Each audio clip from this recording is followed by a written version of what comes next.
Hi, this is Dan Sullivan. I'd like to welcome you to the Multiplier Mindset Podcast. Our free zone transformation story today is Jayson Lowe, and I have the great pleasure of having Jayson in my 10 times workshop for the last 4 years. Like a lot of our entrepreneurs during the COVID year, during the pandemic year, just treated it like an opportunity, that this was an opportunity to take a big jump. The story he tells about how they immediately addressed the issue of how they were going to be, and he guaranteed everybody they were going to be on the team when the year started, and they were going to be on the team when the year ended, and did that. But not only did he keep the team together, not only did they rethink a lot of how they were approaching their best clients and how they were going to be plugging into the community during that time, they grew the company 147%. Hi, my name is Jayson Lowe. I am the current CEO of Ascendant Financial and also the chairman of the Lowe family group of companies. Growing up, I always had this drive, this wanting to be in control of my own destiny. I'm not really quite sure how to articulate it, but in early 1998, when I had an opportunity to relocate to Western Canada, at that time, I was employed by Staples Business Depot, and we were opening up about 26 new stores a year. And my mentor, Ted Hutchinson, was just really instrumental, I think, in helping me to really fertilize and nurture my entrepreneurial drive. We opened up a new division to the business, which required an entrepreneurial approach, an entrepreneurial mindset. And he just enabled me to unleash that. And I think that's what really inspired me in that moment, where I thought to myself, okay, I don't think I'm going to be here forever, but I do know that someday I'm going to own and operate my own businesses. And that's what it's evolved to today. When we knew that COVID was obviously serious, and I had an opportunity to sit down with my team, and I said, look, I want all of you to feel comfortable that this is a safe, trusting environment for you to express your feelings about what's happening. We did some fire drill preparation for what we expected to be a remote or a work from home arrangement. But before we even got to that point, I met with my team and I said, look, I don't know how serious this is going to get, but I do know it's very serious. And we have two choices. We can either advance or we can retreat, but we can't do both. We have to pick one now.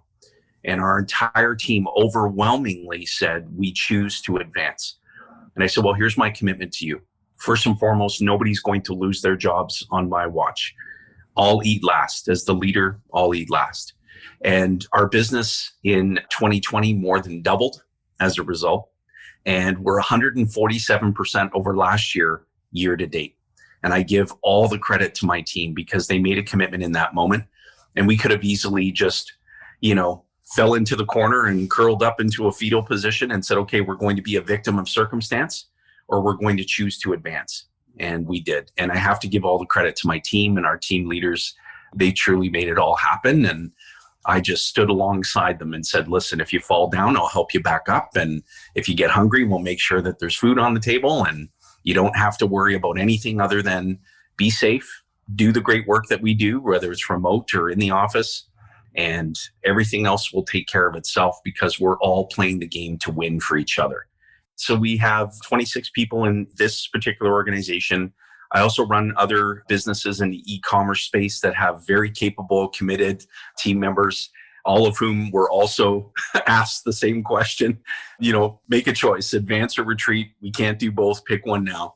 But I would say that where it began for everybody in terms of the commitment was the number of people served.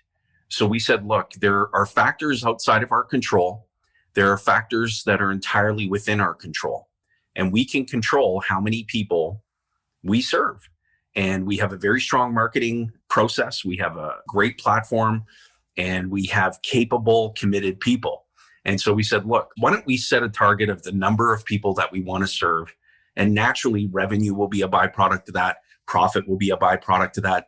But I would say that the one thing that truly inspired our team the most was profit sharing. And on a quarterly basis, we look inside our profit pool We take 50% of that profit pool and we distribute it to our teammates. And then we allow our team, so I'm not even involved in this element of the process. Our team decides what to do with the remaining 50% of that profit pool to bless other people's lives in a positive way. We fed families via community food banks for over an entire month. We supported, in conjunction with the Edmonton Oilers National Hockey League franchise, we supported Santa's Anonymous to make sure that no child went without a gift under the tree at Christmas. So we initiated a program called Fill the Net. And every goal that the Edmonton Oilers score, we donate $25 to that particular charity. We helped a team member whose father lived overseas and needed urgent medical care, several $100s a day in a hospital. And all of our teammates, without hesitation in that particular quarter, said, we're donating not only the 50% of the pool, but we're going to donate our profit share to help keep that family member alive. So it's these things that are just sharp examples of having the right people on your team who truly care. And you can't teach that. That cannot be taught. That is something that comes from within.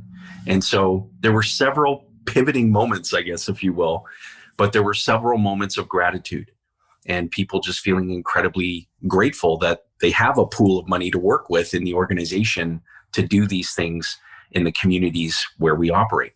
You know, Joe Polish in the Genius Network, one of the things that I learned from him is that life gives to the giver and takes from the taker.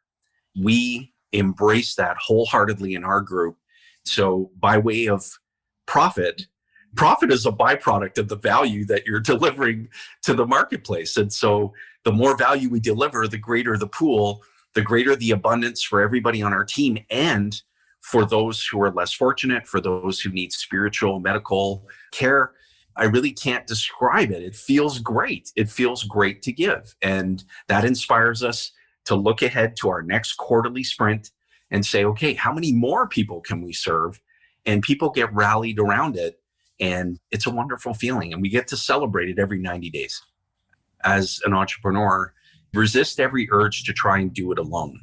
You need to have the support of key people on your team because ideally, the great people on your team associate with other great people outside of your organization. So we always try to inspire referrals for great team members from within the company. We involve key people in the business in the hiring decisions. We have a very established culture and everyone in our company is a guardian of that culture. So we're not looking for people who are a great fit. We're looking for people who are a great addition. So what are you going to add to our existing culture on top of demonstrating that you also align with our values and where we're headed, our purpose, our mission as a business?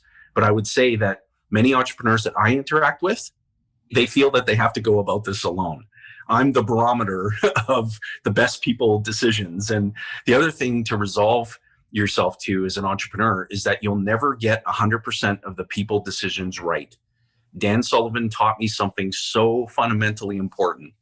You can actually multiply by subtracting. And so when you identify that you don't have the right fit person on your team, nothing will frustrate a high performance, great culture team more than watching a leader who's tolerating someone who isn't. But we hire to our vision and we fire to our vision. So that would be the wisdom that I would impart on the fellow entrepreneurs. I think that one of the greatest things that's attributed to my success is that I am deathly allergic to micromanaging. I am terrible at it. I would never want to be good at it. I believe in giving people autonomy and letting them loose to operate in their unique ability and do the things that fascinate them and that bring them energy. And I do not micromanage. I'm not capable of it and I don't want to be. And so I would say that that would be one of the greatest contributors, and establishing very clear, actionable goals. What's the action? Who's doing it? When's it going to be done by? And having very clear ownership so that your people know that you're not looking for an accountability of their time per se. You're looking for an accountability of result. And that's something that we're incredibly disciplined at in our group of companies.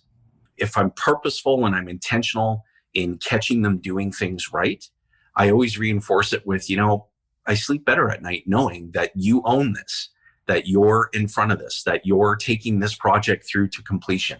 It helps me sleep better at night. And that elevates trust on the team significantly, because when people make mistakes, which is why they put erasers on pencils, people know inside of our organization that's not fatal. What is absolutely unacceptable is not taking responsibility for it and finding a way to correct it. Because if it happens again, it's just a choice. You have to have capable people who possess the capabilities to get the unique things done. You cannot control everything in your organization, because you become the organization's greatest obstacle to growth. Because as a human being, you only have so much capacity. But I'll tell you, it's incredibly liberating in terms of time, ideas. You know, Dan shared with me, he said, Jayson, the more autonomy that you give to your team, the more ideas you'll be inspired by. Like, you would be amazed at how many ideas come up. You know, for me, I can only speak for myself personally, on a daily basis, because I completely trust the people around me to get the good work done. And people don't want to be managed. They want to be coached. So if you look at an organization, the very same business, two different companies, same industry, one organization focuses on managing people, the other organization focuses on coaching. You can look at the financials of both of those businesses, and I can tell you with absolute certainty which organization is going to be way ahead in all aspects. And that's the organization that focuses on coaching and developing people. But the leader has to set the tone. The leader has to lead by example. I could not function to the degree that I do without coaches. So if I'm just demonstrating that, then my team understands and sees it, then they're going to be receptive to being coached. That's just how we go about things. But to the entrepreneur out there who struggles with micromanaging, for God's sakes, let it go. You will be inspired. You will have more freedom of time, more freedom of purpose. Your idea factory will go into full gear, and you may be shocked, but the results of your enterprise will improve. Again, I go back to COVID. Our business more than doubled. Our business is on track to more than double again this year, 2.5 times this year. And so that's very tangible. But I would also say that just in terms of the intangibles, the growth that I've personally experienced has been exponential. And how I approach my team, how I approach our customers, how I approach strategic relationships, and how I purposely and intentionally cultivate collaborations that are all directly attributed to that growth in our business. So that's what I would say for us personally here in our group of companies have been the return on investment. You know, what's the best definition of an investment? One that returns the most when it's needed the most. And I can tell you that from my experience in strategic coach, it is returning the most when it's needed the most.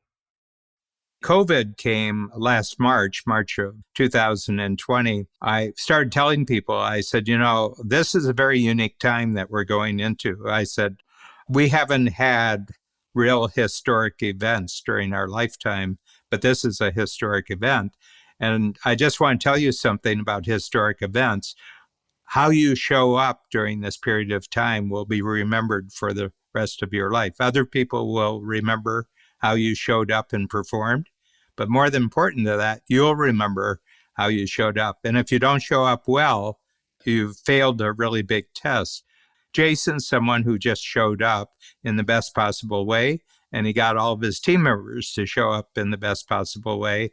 As a result, they took a big jump. They transformed their company, and they'll look back 5 years from now, 10 years from now, and they'll say to themselves, you know, the biggest jump we ever took as a company took place during what a lot of people consider the worst possible year.